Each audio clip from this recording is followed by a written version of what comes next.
Welcome back to the track breakdown and mix overviews of the Crimson Peak Records release catalog. I'm Mike, the executive producer of Crimson Peak Records, and I mix these songs as well, I should say. I didn't directly say that. So any complaints can be, directed at me for these tracks or in general, I suppose.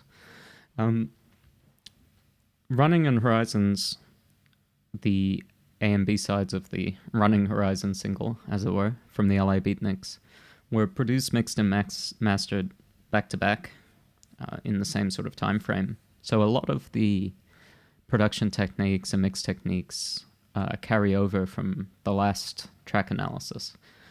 The vocals were supplied by Komorebi, who has since released numerous records on our label. And they're very similar in their genre. It's almost a alternative drum and bass, UK jungle-inspired breakbeat. They're very hard to quantify genre-wise. So with that in mind, hopefully, again, you've had a chance to listen to this track. The same sort of caveats apply as last time. These are the mix files for the songs. What you hear on Spotify is the mastered version, which is greatly improved over this mix because our mastering engineer is an absolute gun, and saves many, many of my mixes. Again, this is a stem out mix, which means the hard drive with the original Ableton sessions was tragically or suspiciously, I suppose, destroyed, and all that remains are the Pro Tools files, of which I brought these into Logic to mix. So we're going to listen to the track the whole way through, and then again we're going to go top down, look at all the individual elements, and look at the philosophy behind the track. So let's go.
hold up, hold up, hold up, hold up, hold up, hold up, hold up, hold up, hold up, hold up, hold up, hold up.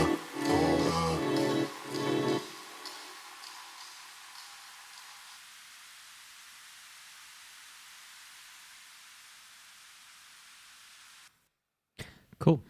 So this track was produced using the same vocals supplied by Komorebi, chopped up. Again, similar philosophy to the running breakdown. If you haven't watched that, I would suggest you go and do that, because it's if you like this track, you're going to like that track. They're more or less similarly constructed.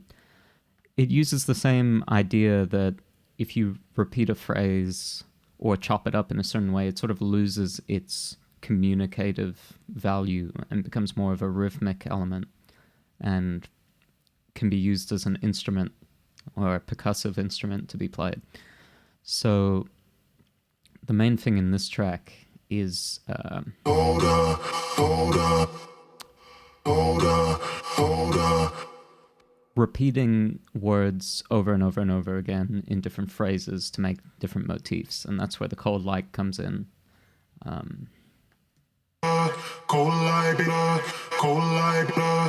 Run through lots of different effects and filters and things like that. So going from the top down, and you can see that I'm not going to unfreeze all of this unless my really old laptop would explode. Just know that there's a lot of just general EQ into a console, into a compressor, into some type of like flashy effect. That's for the cymbals at one point. More compressing and some general utility stuff at the end. Speaking, on a production level, this is a very similar affair with some chopped up sample, legally cleared samples. That a lot of drum and bass and jungle producers use.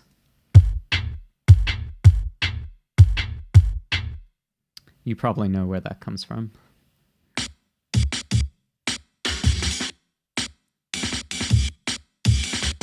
But very sharp cuts, short and punchy.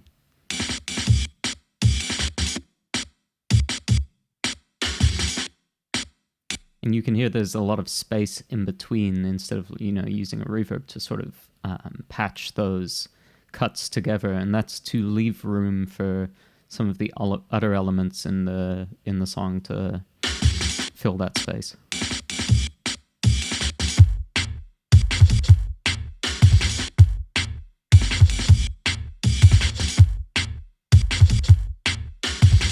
Definitely not a typical drum and bass / jungle pattern, that's for sure.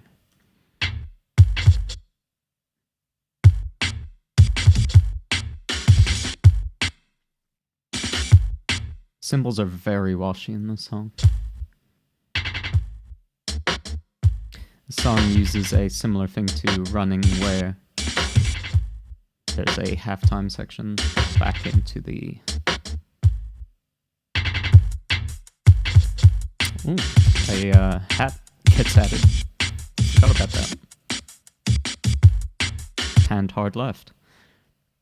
Definitely the cool part of this drum pattern is the chops.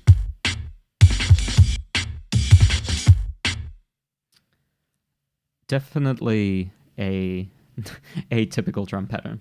But I think once you start layering stuff, especially with this bass, similar to the running bass, sine bass, I believe this is the Ableton hip-hop sub-bass. Would you believe it?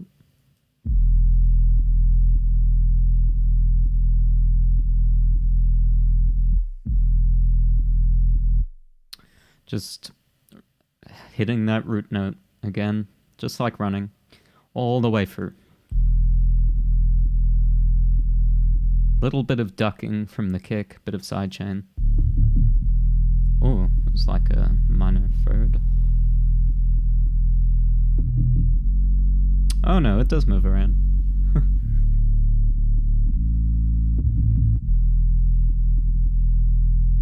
You can hear it sort of glitching out at times. That's being triggered by the kick.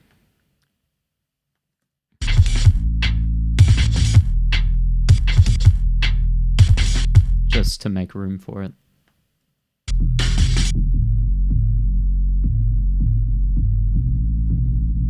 And it's a pretty crunchy bass. There's a second bass which gets added, which is more of a thumpy dance music type bass.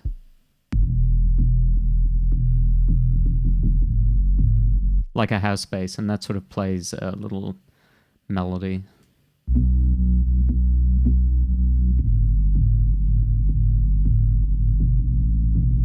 Very chunky bass. But again, it's important for your drum and your bass to hit quite hard in this genre.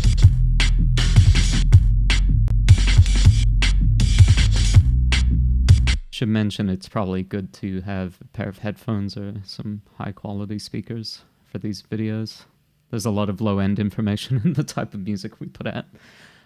People with subwoofers will be happy though.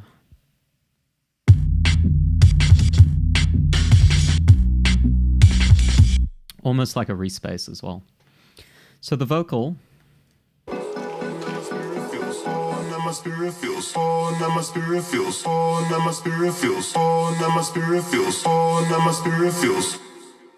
Lots of delays, lots of reverbs, and lots of effects.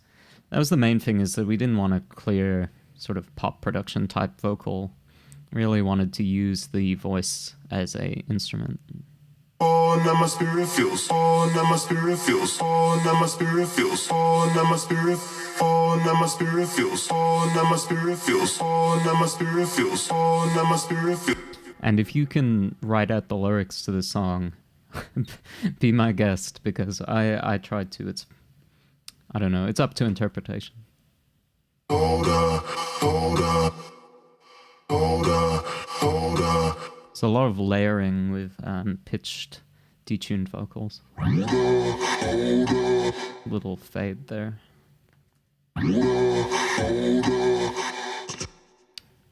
And same thing here. Using the vocal in conjunction with the drums.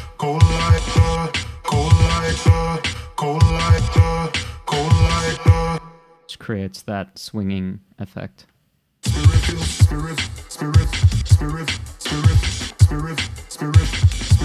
Again, these do not sound great in isolation.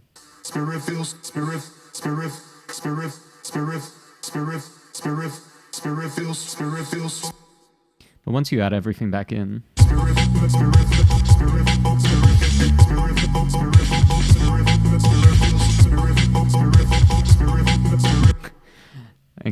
I imagine working on this for many, many hours would 8.5 hours, yeah, you would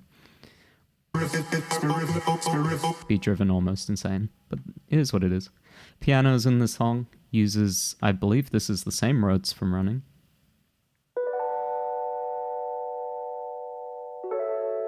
Playing a nice pattern.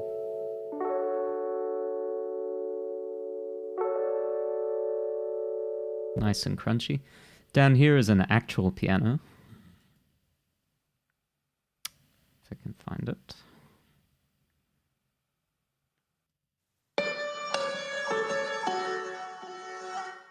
With lots of effects on it. I believe that's from Logic itself. It might be the nylon piano pack from the patch from the experimental folder. I'd have to look that up. But this section we'll come back to. This interplay between the piano, the orchestra, and the synths and all that really defines this song.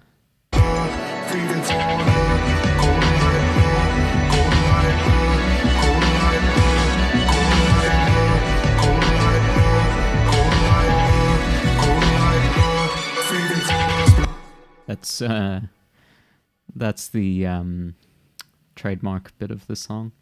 The chords here are type of pad with a lot of effects on it. It's got a pumping sidechain from a ghost kick, which is where you have a kick drawn in or whatever, and you mute it, and you route the sidechain of a compressor to the ghost kick. It also lets you do more interesting patterns if it's not directly following the kick of the song, because you can draw in whatever pumping pattern you want.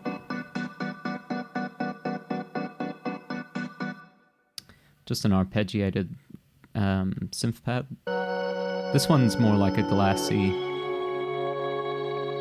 like a sample, a tonal percussive sample that's been put into the Ableton resampler and then played melodically using a MIDI keyboard.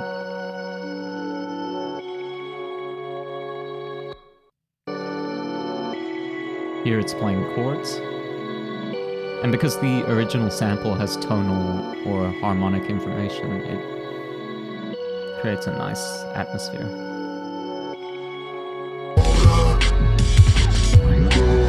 And it's tucked in the mix as well, you can barely hear it.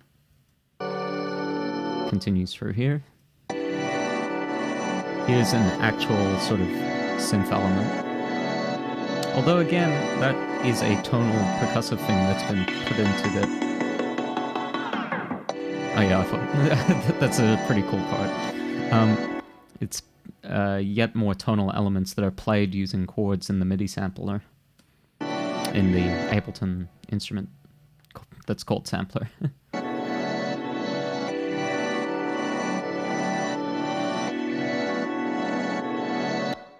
Dips out here to leave room for the other instruments.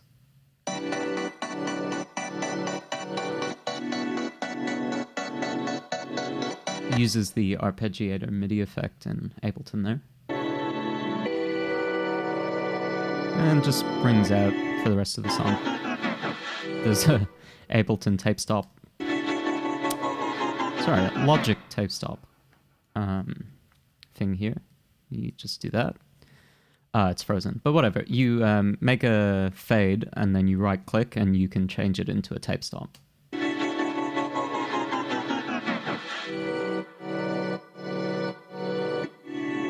And sidechains out. So the synths in this song are sort of standard saw synths. Played in an arpeggiated fashion. That's so one of the first revisions of the mix I had to do was that when our mastering engineer got that synth was so loud and so washy that it just sounded like a white noise burst, like radio static or TV static, and I had to really rein that in. It's still bad. You saw me dip down the volume a bit, but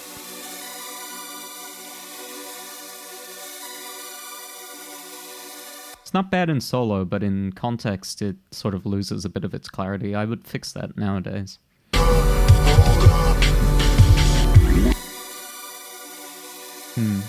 Oh well. This thing is more of a percussive, plucky saw than the washy white noise thing. So you can make it out a bit clearer, more clearly.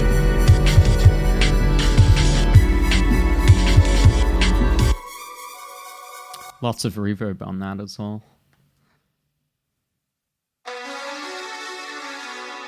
It's like an 80s polysynth right there.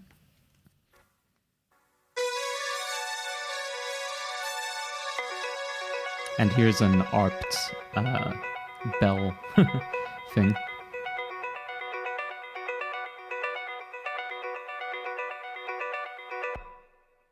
And these are sort of supplemental things for the breakdown into the final drop.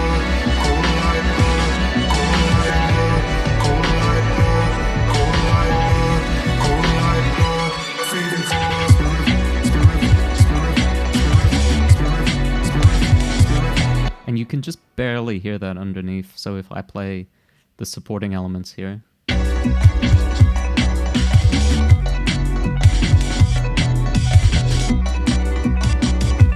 Those are more or less low in the mix, but you can still pick them out from time to time. Here's some bells. These play the main melodic notes in the verse, I suppose you would call it. Just a nice melodic pattern. It's more of a synthesized bell, like an 80s FM piano. And you can hear how they move around the stereo field. They're like auto-panned. I don't know why that... I don't know what's going on there. But if it's muted, there must have been something bad there.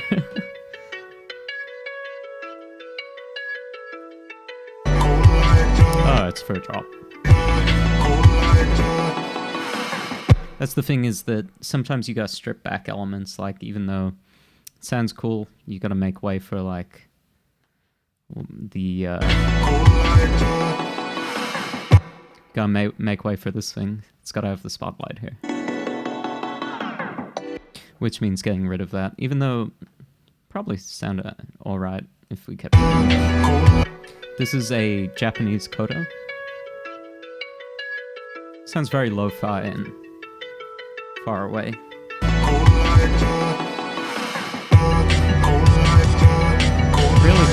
Really pokes through the mix though.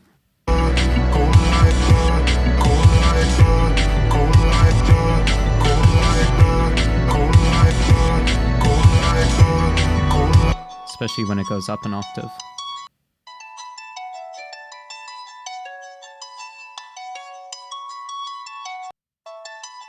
And that's probably just the Logic stock koto that you can get in the world section. Alright, the fun bit. So this song actually has a full chamber ensemble. So the orchestra stem is composed of cello, double bass, viola, 2 violins, and then I think some supplemental 2 more violins in the last section to fill it out. And they move from staccato type hits to more a legato thing as it goes over the song. Actually, here's the legato thing. I made sure to give them a bit of grit. I didn't want them overly clean, like an Abbey Road recording. I wanted it to sound like vaguely sampled from an old vinyl record. So that's why they have a bit of like harmonic saturation / distortion on them.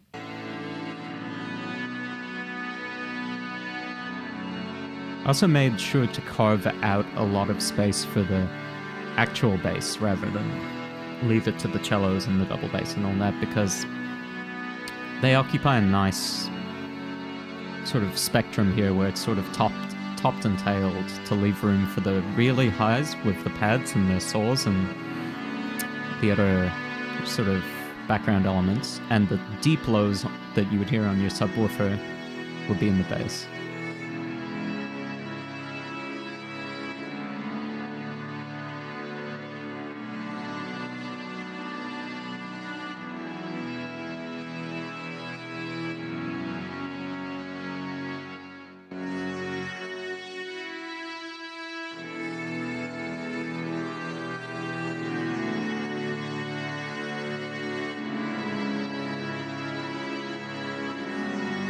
Sorry, I never get to hear this section in solo.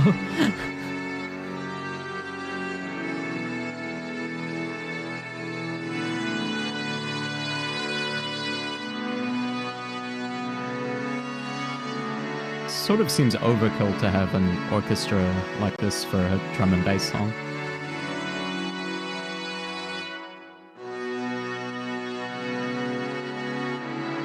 But you can tell it plays through the whole song. It's just very low in the mix. And it occupies the space sort of in the far fields of the speakers. I wouldn't be surprised if there were horns as well, some like trumpets and French horns.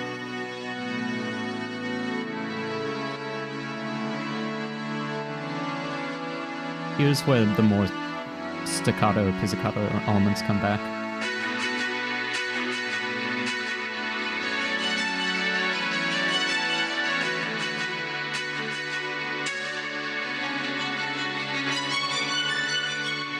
And here's the big build-up. This is where the song gets its tension.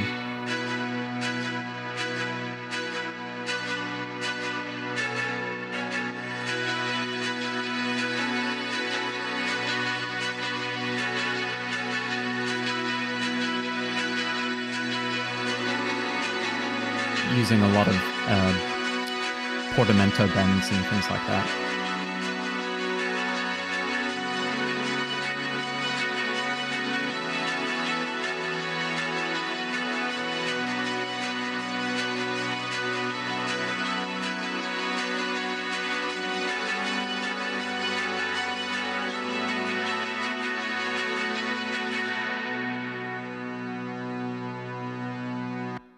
So, in fact, it was the opposite. It's legato, and then it goes to staccato, in keeping with the drums and the vocals and all that. And you can hear, if you're listening on a mono device like a phone or a laptop, then you're probably not going to hear that. But it sounds almost thin when you hear it in solo, because I scooped out a lot of stuff from the mid. And by mid, I mean the specifically, like, if you listen to it in mono, it would sound like it was coming at the center of your speakers. If you were sitting in the middle of your speakers, that sounds like it's coming at the middle of it. But if you put it in the sides, that's like the space between and around the speakers. So I scooped out a lot of the mid content in this orchestra to make room for mid-focused instruments like the bass and drums and the vocals and stuff like that. So in context, it sounds very wide and like almost like the orchestra surrounds you, especially when you bring in the bass and drums.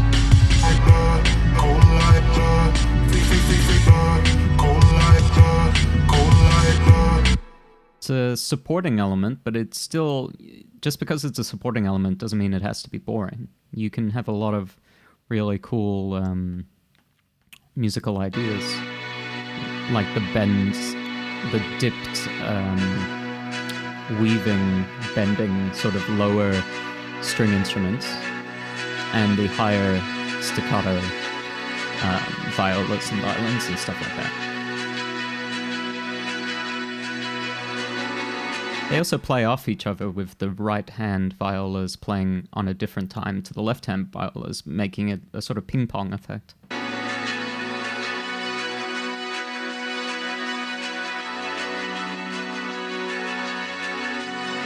And that sort of sketches out this bigger movement. Now, in the context of the song,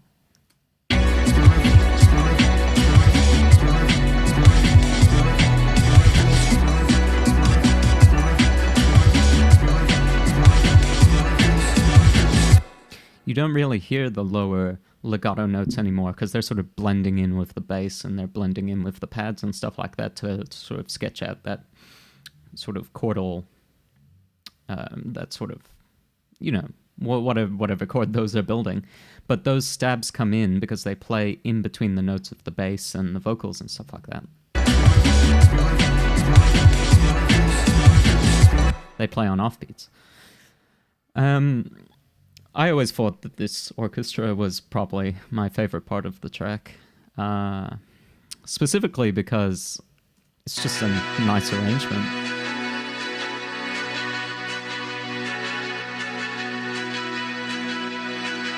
Of course, to get it to sit in the track, I had to EQ so much out of it, because if you had the full range, the full spectrum of sounds coming out of that orchestra, it just would overpower the track. It just has so much volume and so much weight. So to get it to sit in the track, I had to EQ a hell of a lot out, and I had to kick it off to the sides.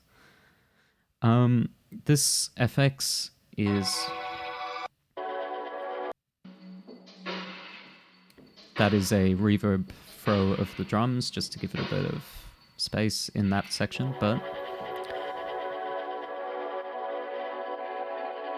These are sort of synthesizer risers that parallel that rising motion of the orchestra, which is why this part feels like it's building over time. There's like a house music riser on the right side of the spectrum as well. Some very nice lush chord patterns on the left.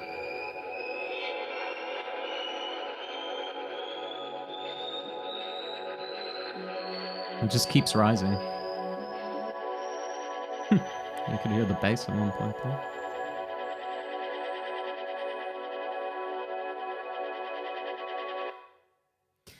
That, in parallel with this,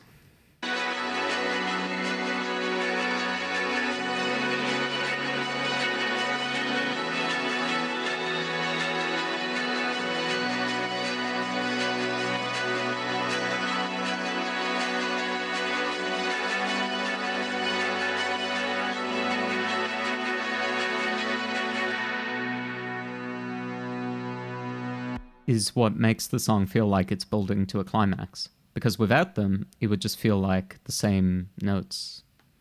Of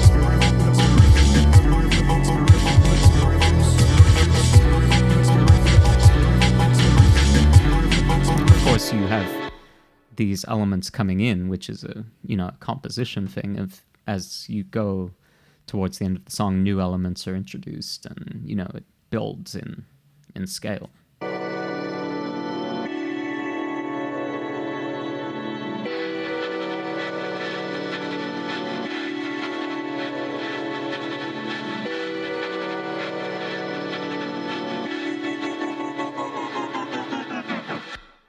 Which just sounds cool.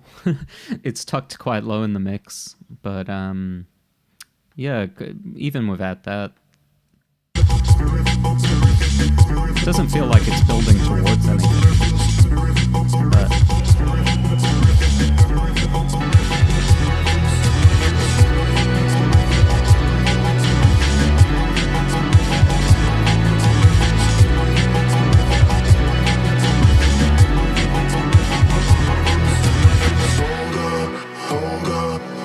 it's important to contrast the last section, which was so filled with instruments and just like filled the entire sound spectrum up with this nice, quiet, reflective part of the song. And that's a technique we used in other songs over the course of our releases, but is really to juxtapose this really maximalist part of the song with a really stripped back just vocals and one element. Hold up, hold up, hold up, hold up, hold up, hold up, hold up, hold up, hold up, hold up, hold up, hold up, hold up. And it fades out.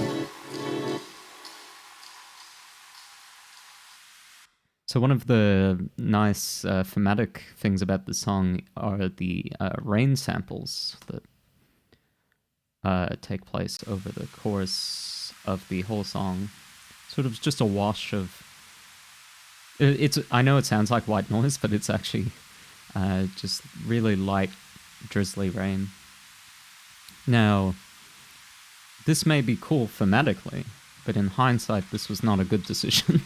Because when you limit a song and you bring it up to competitive loudness, like let's say for streaming, as I've done here with my limiter, I gave it 11 dBs of gain, because that's how quiet I mixed back then. You're just hearing this just wash of white noise on your speakers. So how we dealt with that issue was my mastering engineer decided that it would be a good idea to sweep a filter up and over this section so that it sounded like it was an intentional element rather than rather than just one of my plugins emitting masses of white noise at any point, that is running. Here's Horizons. So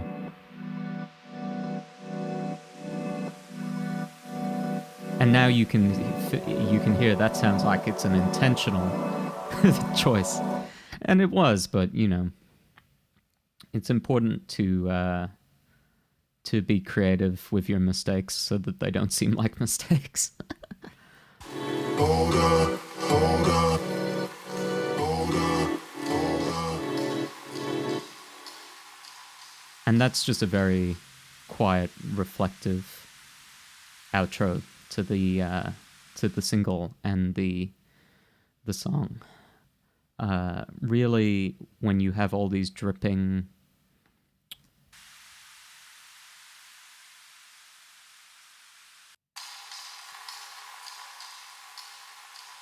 delayed out percussive elements with the background of the thing on top of the vocals, which we thought were quite like somber and introspective. I think we eventually decided that it was something like "Hold Her, Hold On" or something like that, and just having that repeated. Hold up, hold up, hold up, hold up, hold up, hold up, hold up. Along with the chords, gave it a very melancholic feel after this massive, like, anthemic dramatic section. That juxtaposition was really nice. You may think differently, but I like it. In terms of some of the sends that are going on in the song, if you remember last time, I showed off the bass translator. In this song, it's called the bass parallel. If you didn't watch that video, basically the bass in these type of songs are very low-endy and made for subwoofers. It's more or less just a sine wave occupying a very small part of the frequency spectrum, usually below 100 hertz. To get around that issue, and so that the bass can translate onto speakers and mobile phones and even Apple EarPods to an extent, I run it through an harmonic exciter chain, basically, which involves grabbing there's some crazy EQ moves. Grabbing everything above 100, boosting that up, and exciting it using pieces of software like RBass. You can see it's grabbing stuff at around 196 and creating new harmonics, anything above 80, so up here, and applying some distortion to it to create new information that's above the original harmonic, compressing it, original harmonic series. And I also run it through a bass cab to give it a bit of real world sort of feel, because when you produce in a virtual workstation, a digital workstation, you don't really get the same type of vibe you would playing a bass in a room. I like to use a bass cab simulator to emulate what it would be like if you remiked the bass, even if it's an 808, like even if it's a hip-hop bass or a sub bass or whatever, remiked it and captured some of that room. I also had to limit it because we were applying so much gain. So here's it without. And if you're on laptop speakers, you're definitely not going to hear that. And here's it with.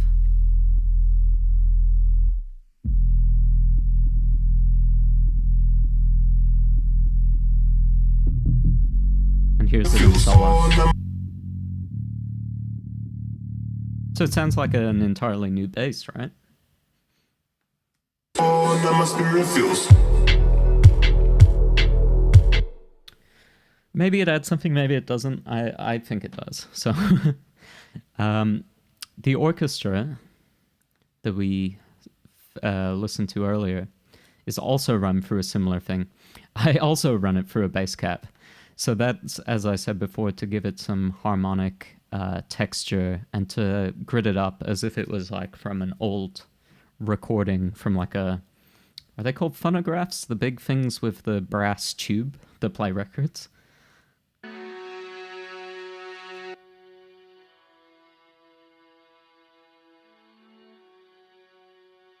sort of like reamping an orchestra section. You be the judge on whether or not that's a good idea. This drum parallel just adds a little bit of punch. And the main thing in this track is almost everything is sent to a reverb. That's why it's so washy and all that.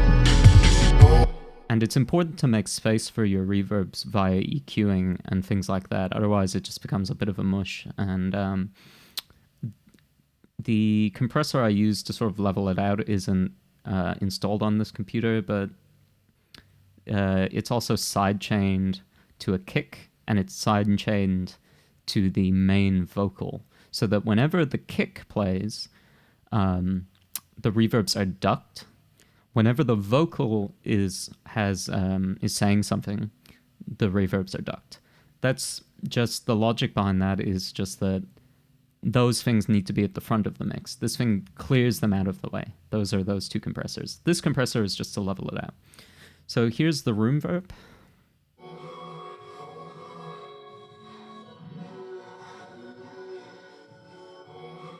Just to put those elements in a space. Here's the plate verb.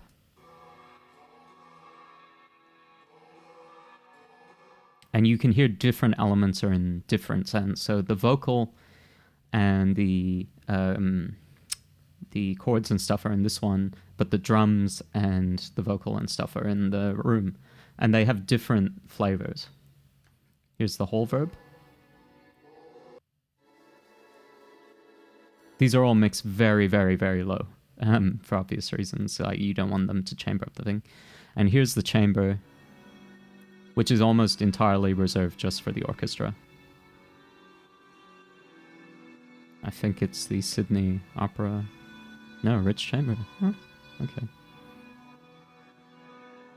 It's important with elements that you're used to hearing recorded in spaces like grand pianos and orchestras and things like that to reproduce that sort of recording environment for reverbs and things. Otherwise, you think it's a bit off, you know. The delays and stuff on this song are similar to Running's delays. Very scattered, skipping delays. That's a slap. That's a throw for certain words, and here's the tape. You hear that's very dark. That's the type of delay I think is best suited to this genre, is sort of spiraling, swirling delays with very specific mid-range info. Almost acting like a reverb, it's a bed for that instrument to sit in. So all of these together.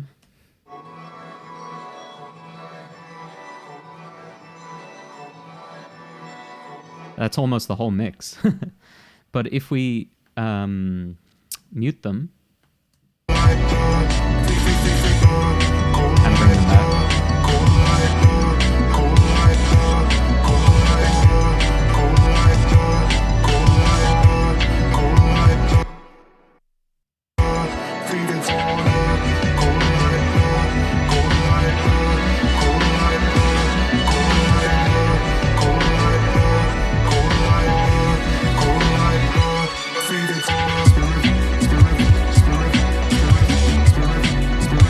I think it adds a little bit of richness to the sound.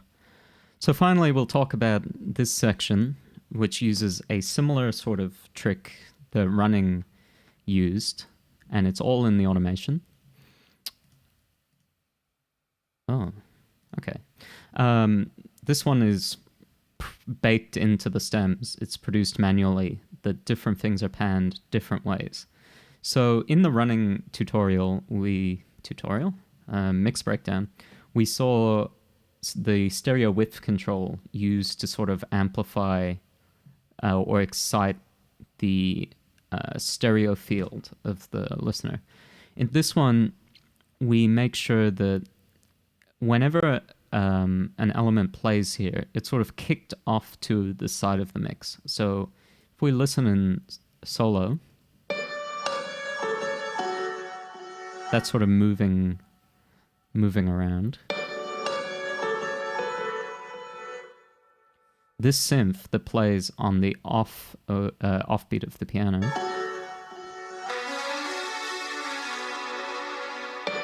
is delayed and reverbed around the field. Orchestra as well.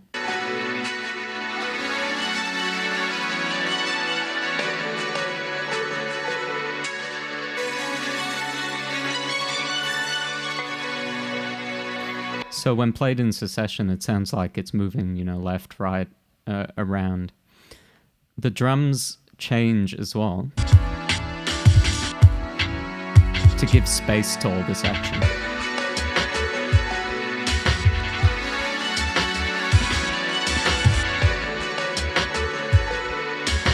And you can directly see.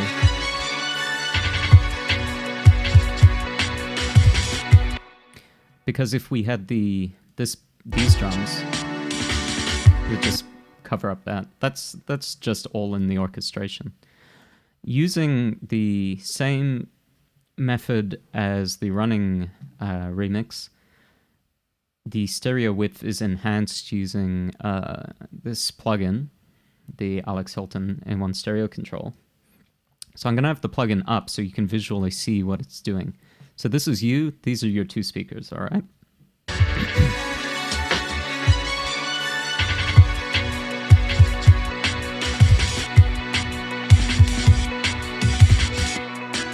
Sounds like the stereo field has just gotten super wide. Now, you don't want to do that for the whole song because number one, it sounds artificial. But number two, it creates a sort of thinness to the sounds, which is why I suppose the orchestra sounds a bit thin. But in context, we unmute everything.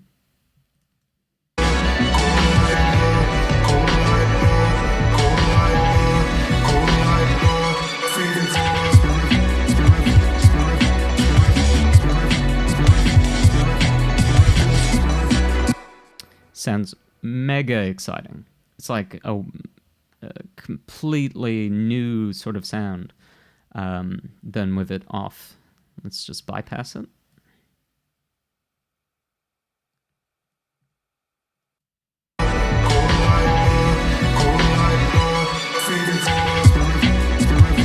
It sounds cool, but it's not exciting, you know?